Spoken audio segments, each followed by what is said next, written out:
Okay. So aside from the origin of sociology, who are the pioneers of sociology? So sabi niya, Auguste Comte, 1798, 1857, siya yung tinatawag na father of sociology, proposed positivism. Sino ba itong si Auguste Comte, a French who migrated from small town to Paris, became interested in two interrelated issues, social order and social change. Okay? Ano ibig sabihin ng social order? Social static. Ibig sabihin, may tinatawag na standard ang isang lipunan ukol sa kanyang behavior. Social change, ibig sabihin, nagbabago. Nagbabago ang isang lipunan dahil ang tao ay nagbabago din naman. Kaya ang sinasabi lagi natin, ano ba ang tinatawag na the only constant dito sa ating mundo kung hindi ay change? Yun lang constant. Irony, di ba? Kung ano pa yung constant, yun pa yung nagbabago. Anyway, next. Okay. Sabi niya, Auguste Comte, he concluded that the way to answer the problems of social order and social dynamics was to the application of the scientific method. So nagkaroon ng tinatawag na pag-apply ng scientific method. Alam naman natin na ang ibig sabihin ng scientific method ay yung tinatawag na step-by-step na systematic way of doing things. And that is known as the scientific method. So, if in-apply niya yun sa isang society, kaya nagkaroon na tinatawag na the study of society, kaya nagkaroon na tinatawag na sociology. Right? Kasi pag sinabi mo namang common sense na yun, yung logy means study, and the social study of society. Herbert Spencer, ang ikalawang icon pagdating sa pag-aaral ng sociology. Herbert Spencer, 1820-1903. The second founder of sociology, an Englishman. Puro puti ito, no? Kanina, French. Ngayon naman, Englishman, isang Briton, who believed that the society operates under fixed laws. He considered that society evolves from lower to higher forms. He applied the idea of Darwin to the development of human society. He developed social Darwinism, advocated that let the fittest survive. Yan daw kay Herbert Spencer, medyo madugo yung kanyang filosofiya pag pinag-uusapan ay sociology, no? Why? Kasi in-apply niya social Darwinism. Ibig sabihin, hindi lahat ng tao ay pantay-pantay. Magkakaiba ang tao, magkakaiba ang level ng tao. Parang binanatan niya yung paggamit ng Darwinism concept. Dahil alam niyo naman, pag sinabing Darwinism, lahat daw ng tao nanggaling sa unggoy. Payag ba kayo doon? O lahat ng payag na ang tao ay galing sa unggoy ay pumalakpak. Wala pumapalakpak. Tinitignan ko kung sino papalakpak dyan. Ayun. May nag-thumbs up. Okay, kung tanggap nyo na ang tao ay galing sa unggoy, abay tumingin ka muna sa salamin kung talagang ang tao ay galing sa unggoy. Baka mamaya ang ganda-ganda mo, ang pogi-pogi mo, yung pala galing pala tayo sa unggoy. Ay, Jesus Maria. Anyway, ang ikalawang prinsipyo ni Herbert Spencer, let the fittest survive. Yun, totoo yun, I would say. Ang nananatili ay kung sino ang matatag, kung sino ang malakas, kung sino ang matibay, siya mananatili na makasurvive sa mundo. Next, Karl Marx. Ito ang pinaka-favorite ko. Favorite ko sa pangalan kasi ang gandang bigkasin ng pangalan ni Karl Marx. Pero ibig sabihin, favorite ko talaga siya. Pero ang sarap niyang bigkasin. Karl Marx, 1818 to 1883. Ito naman, puti na naman ang isa sa mga tinatawag na founder of sociology. A German who believed that the key to human history is class conflict.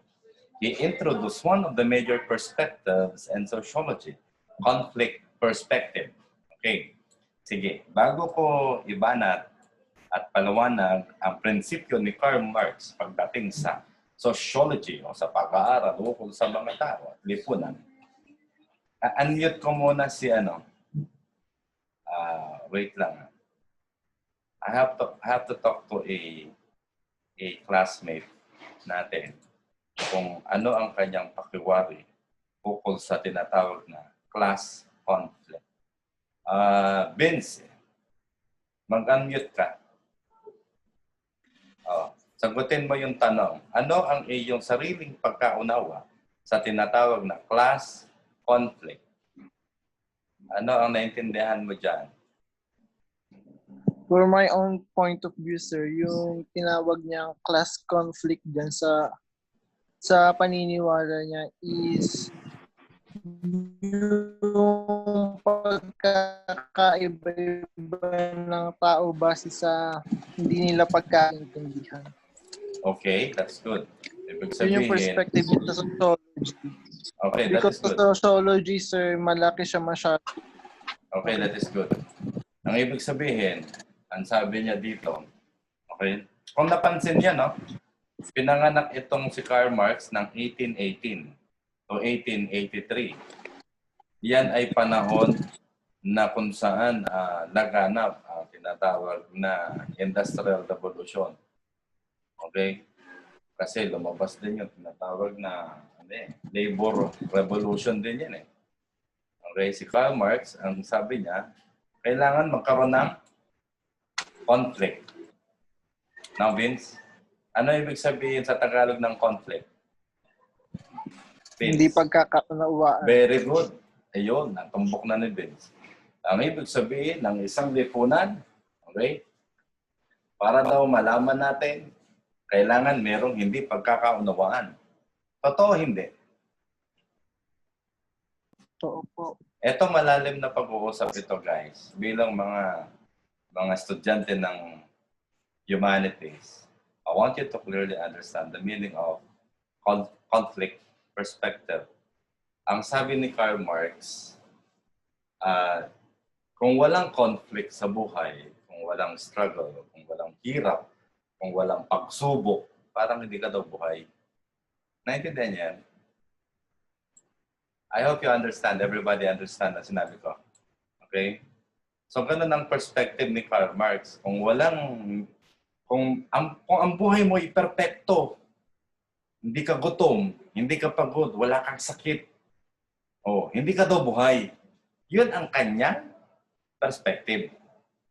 Okay? Naintindihan na niyo yung sinasabi ni Karl Marx. By the way, si Karl Marx, isa rin yan sa mga principal author ng socialism. Ano ibig sabihin ng socialism? Ang socialism, yan ay prinsipyo na sinusundan ng mga nasa NPA. Alam niyo yung NPA. Yung tinatawag na komunista daw, no? So, yan ang isa sa kanilang mga tinitignan na nagbigay sa kanila ng prinsipyo bukol sa kanilang paniniwala. Si Karl Marx. Okay? Next.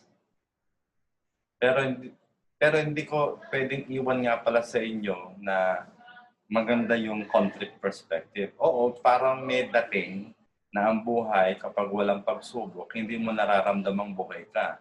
Pero ang totoo, mas masarap mabuhay nang wala kang conflict. Mas masarap mabuhay nang wala kang paghihirap masyado. Tama ba? Mas masarap mabuhay nang ikaw ay kumpleto sa lahat ng pangangailangan.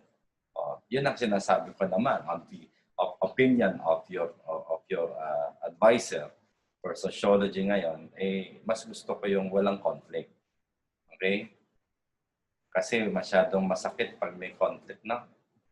Tama ba ako, guys? No? Di ba mas masarap yung may in love ka na may problema? Di ba? May series of problems, series of misunderstanding. Tapos pag nagkaunawaan na kayo, di ba? Sweet-sweet yun na naman. Next. Emil Durkheim. Okay? So, kung napansin nyo, puti na naman yata ito. Yeah. A French whose primary goal was of getting sociology recognized as a separate academic discipline. According to him, that people were likely to commit suicide if their ties to others in communities were weak. He identified the key role of social integration in social life. Ito magaling.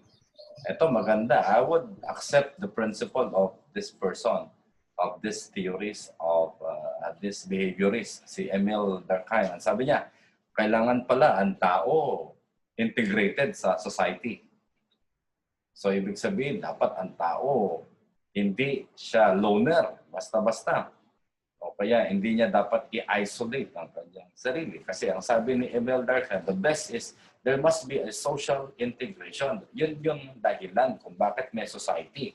Dapat ganun ang maging trabaho ng society sa tao. Okay? Everybody should be integrated. Everybody should be aware na may lipunan.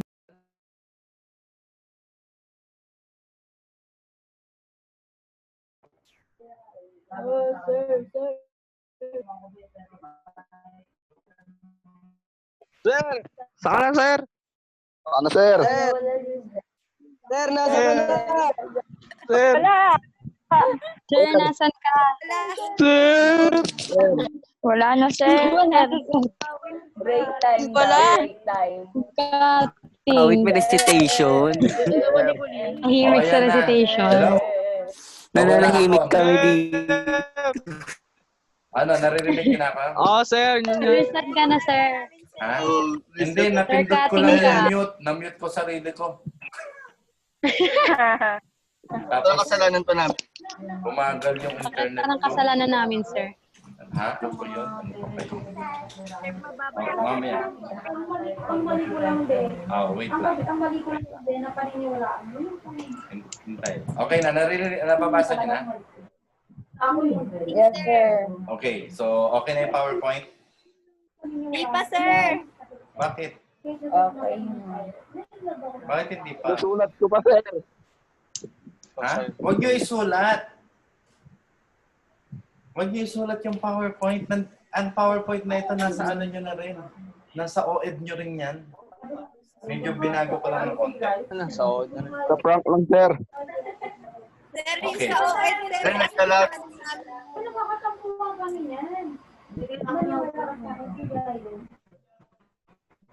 Lalag, sir. Choppy ka, choppy. Choppy ka. Sir, choppy ka. Choppy. Choppy, choppy. Sir, chat-chat na lang, sir. Chapi. Chapi. Chapi. R. Choppy ka. Sir, nawawala kayo. R. Choppy ka. I know. Wait lang. Wala.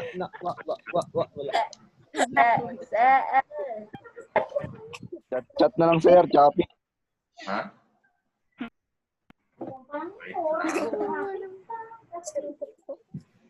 Ay, buhay. Sir, choppy, choppy. Walang connection. Ha? Okay na? Okay na, sir. Sabi talaga. Okay na, sir. Okay na? Hindi pa, sir. Napuputol pa rin. Puputol pa rin ako. Okay na, sir. Okay na, sir. Choppy pa rin, sir. Magaling sa akin. Sir, Sa'yo lang yung bird. Kaya nga. O sige, ako na para matapos sa na amin tayo. hindi. Sino? Sino yan? Sino Okay yung na, nagsalita? sir. Okay na? Sana all. Sana all. Okay na nga? Okay na, Hirap sir. ito. Okay. Sige.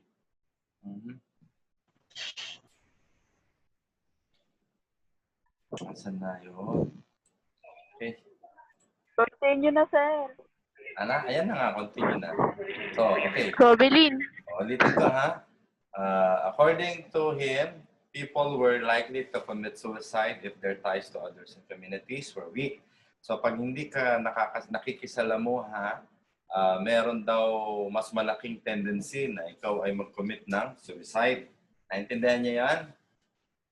Ha? So kayo ay dapat, kaya lang dahil sa sitwasyon natin ngayon, ang community mo ay sarili mo lang pamilya. So I hope you communicate well with your parents and with your siblings, with your tita, with your tito, with your kuya, with your ate. Huwag niyong i-isolate ang sarili niyo because itong prinsipyo na ito ni Emil Durkheim, ito ang aking talagang pinaniniwalaan ever since I was studying sociology a long time ago.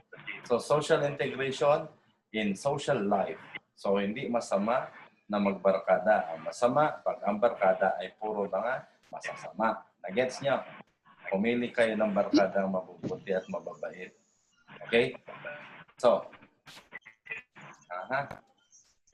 ito na yan. Saka isa pa, alam nyo naman, kung Bible-based ang pag-uusapan natin, di ba may introduction to world religion kaya? Right? So, if you're going to study Christianity, whatever religion it may be, or even in the Muslim, or even in Buddhism, pag ikaw ay, not Buddhism, sorry, Christianity, Muslim. Yeah. Pag ikaw ay nag-take ng sarili mong life, automatic, diretso ka sa impyerno. Next. Okay, si Max Weber. Sa lahat na mag-aaral ng may kinalaman sa paggugobyerno, o may balak maging politician dito, si Max Weber, ang mga prinsipyo niya, ang dapat ninyong intindihin. Dahil siya talaga nagpasimula ng tinatawag na government management. Okay? Or public management. Sabi niya, German na naman. Pansin niyo, no? Puti na naman ito. He used cross-cultural and historical materials in order to determine how extensively social groups affect people's orientations to life. Pero basically, ang ginawa ni Max Weber, sa kanya nagsimula yung bureaucratic. Naintindihan? Naintindihan niyo? Narinig niyo yung sinabi ko? Mag-thumbs up Yes, sir. Bureaucracy. Ibig sabihin, ang gobyerno ay segregated into different bureaus. Department of Health, Department of Public Works, tapos, ang ating bansa is divided into 3 equal branches, di ba? Executive, Legislative, and Judiciary. Yung form na tinatawag na Republican government, no? Yung Republican government na yan, ang nag-design yan, si Max Weber. That was at the time of 1864 pa to 1920, nung nabubuhay pa lang siya. So early 1900s, na-develop yung tinatawag na Republican type of government. And yun ay nanggaling kay Max Weber. At lahat ng uri ng forms ng government mula sa prinsipyo ni Max Weber na originate yon because of bureaucratic, no? So, next. Wala kayong tanong? Okay, sinong gusto magtanong? Wala. Walang interested magtanong. Ano ba naman yung humanista na ito? Kala ko marami kayong Si Jason daw po. Ano si Jason? Basta ang gusto ko magtanong, magsalita, yung magtatanong. Huwag kang magturo. Kung sino gusto magtanong, magsalita. Daldal ka dyan ng daldal. Si Albert kasi. Sino nga? Gusto ko may tanong naman. Kasi pag hindi kayo nagtanong, ibig sabihin, naintindihan nyo ang aking sinasabi. At kung ano yung nakasulat dyan sa PowerPoint. Anyway, next na tayo. Mukhang wala naman. The fields of sociology. Ito, hindi ko na yan masyadong titignan kasi madidiscuss ko yan sa kanya-kanya ng slide. May kanya-kanyang slide yan.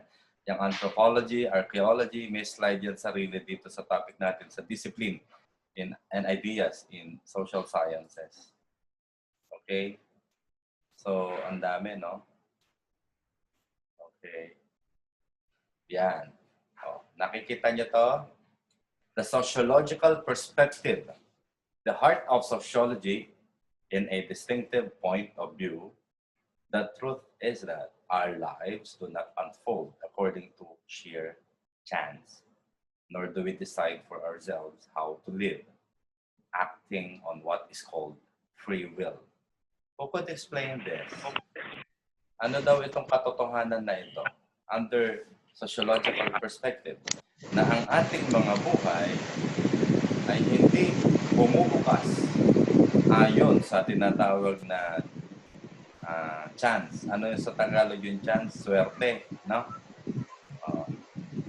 O tayo ba ay nagde-decide daw sa sarili natin para tayo mabuhay? O tinatawag na ginagawa natin ayon sa ating free will. O tinatawag natin kalayaan sa bilang mabuhay. Naintindihan niyo yung sinasabi ko? React nga. Walang nagre-react. Okay. Sino ba gumagawa ng kanyang buhay?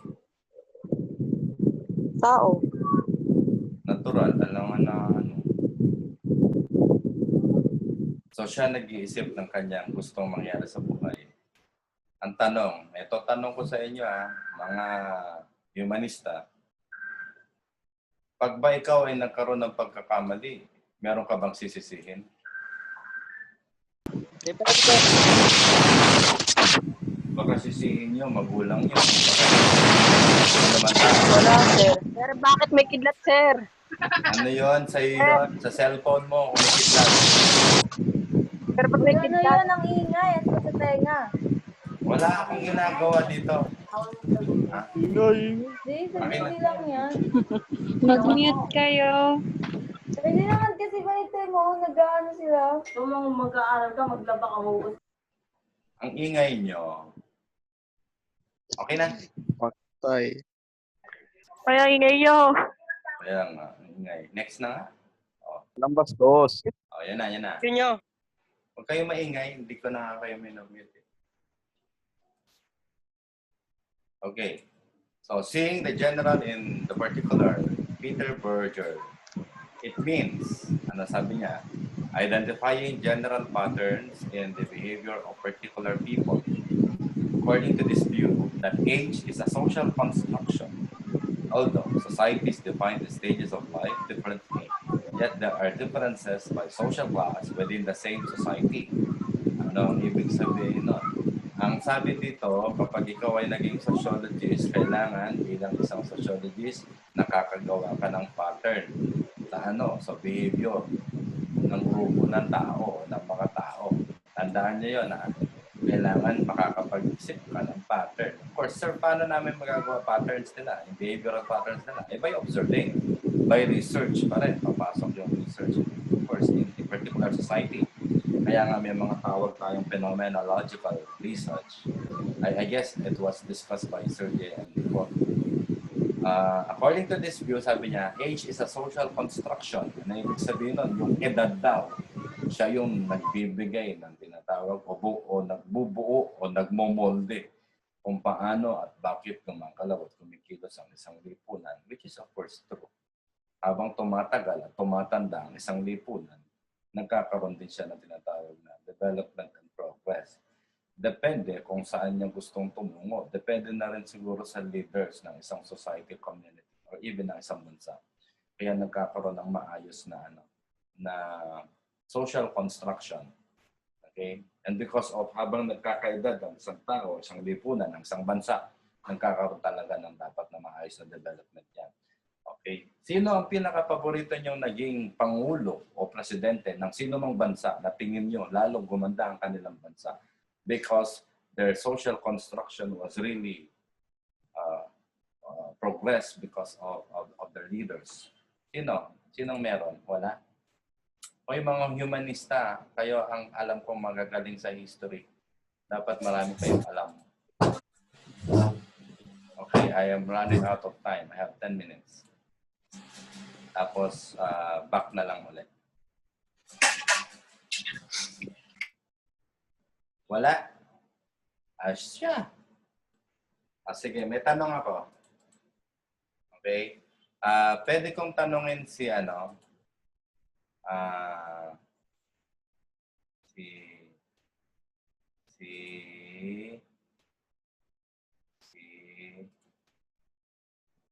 sino to?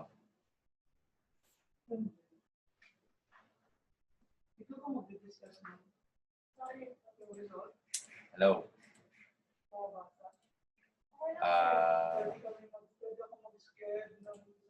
Andyan si Albert. Albert.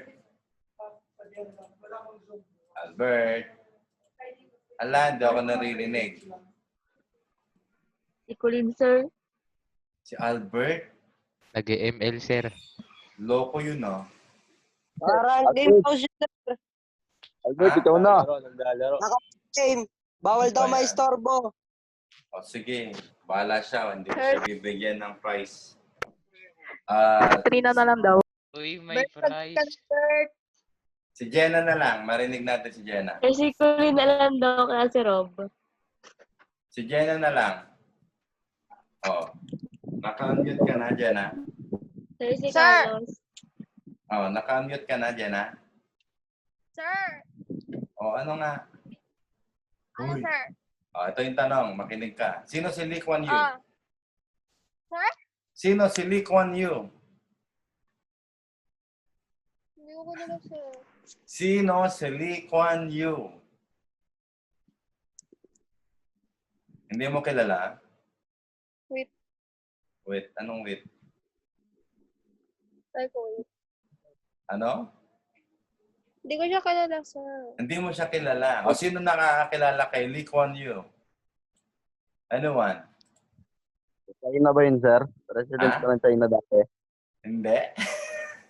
Sir, founding Japan. father Sir. ng Bahay Singapore? namin, sir.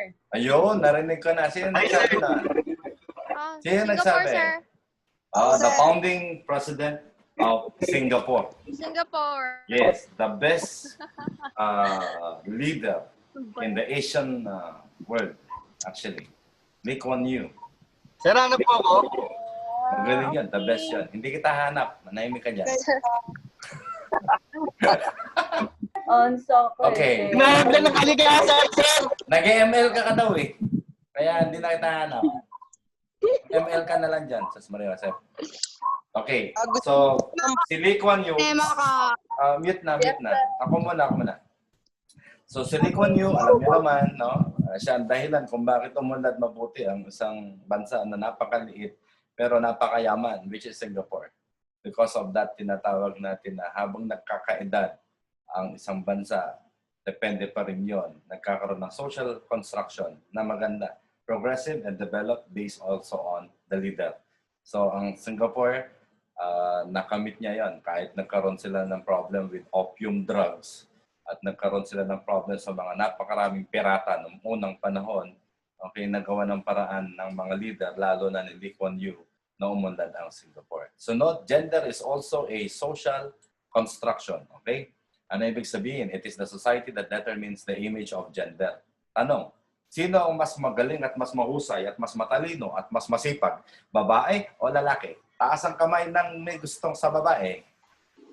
Taas kamay, nakikita ko yung video nyo. Wala. Okay. Babae. Mas magaling ba babae kaysa lalaki? Salita. Oo, sir. Babae. Babae. Sino ang lalaki magsasalita sa akin dyan na babae mas magaling? At sinong babae na kaklase natin na magsasabi na magaling naman ang lalaki? Sino? Bilis. Colin, sir. Oh. Ano daw? Si Vince Tan. Sir, si Colin daw po. Oh, ano sabi mo, Colin? Si Colin, sir, nag-thumbs up. Si Francis. nag-thumbs up. Ano masasabi mo, Francis? Si Colin daw, sir. Wait, makinig kayo kay Francis Lloyd. Ano yun, sir? Wala ko alam. Sir, si Trina rin daw, sir. Makinig kayo, ayan, si Francis Lloyd magsasalta na. O, yan. daw. Eh, si Colin na Oh, po sino daw, ang sir. gusto, sino tingin mo mas mahusay? Babae o lalaki?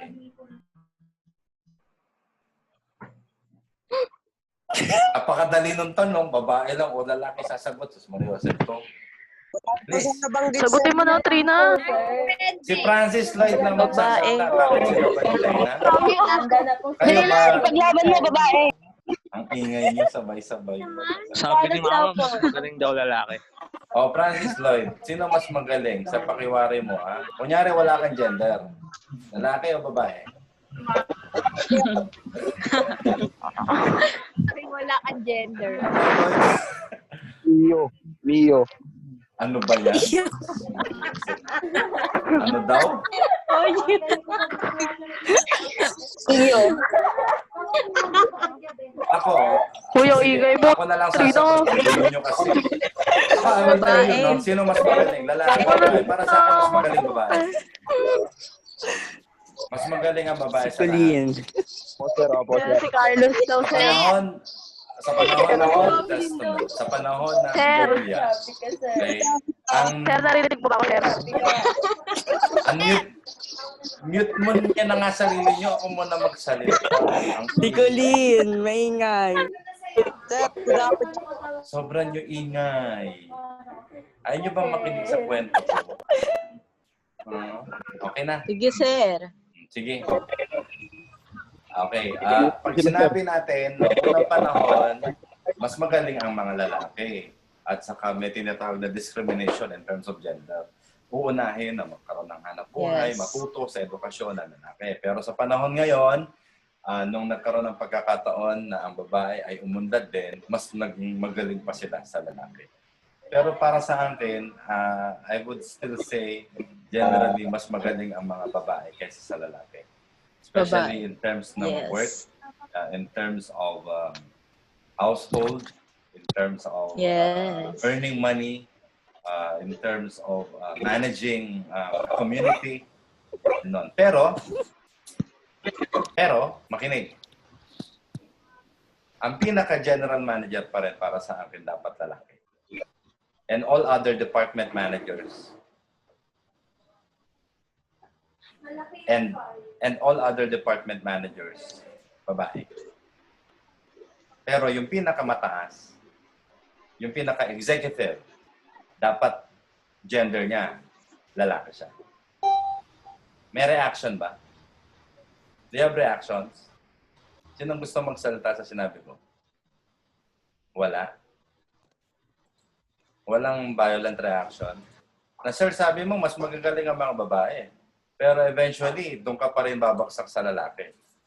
Na siya pa rin ang pinakamagaling. Tama ba ako? Ito kasi yung aking evaluation, guys. Majority of the population, mas magagaling, women. Okay? Pero, pag pinag-uusapan natin head of a particular state, head of the family, Lalaki. lalaki pa rin dapat. Diba?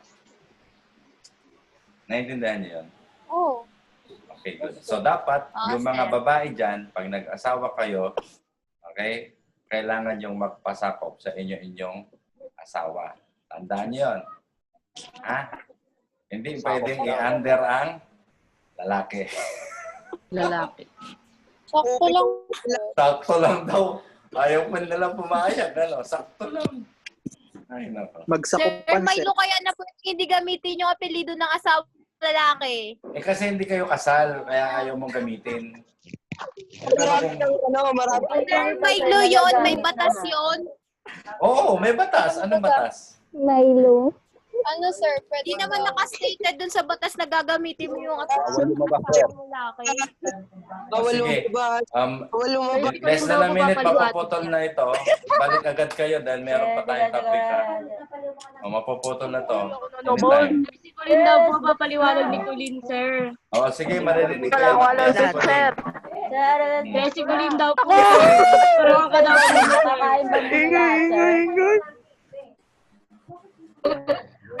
Sir, si Colin, sir. O, ano sabi? Colin daw. Ano sabi?